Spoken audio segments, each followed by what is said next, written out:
Preparing field to germinate rice from seed and the transplant from bed to main field.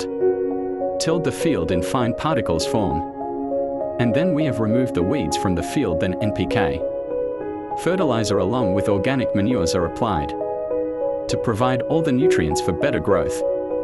Seeds are treated with fungicide Bebastine. And the seed are sprayed on the soil, and the soil are leveled by the racket. Finally, the field are partially filled with the water.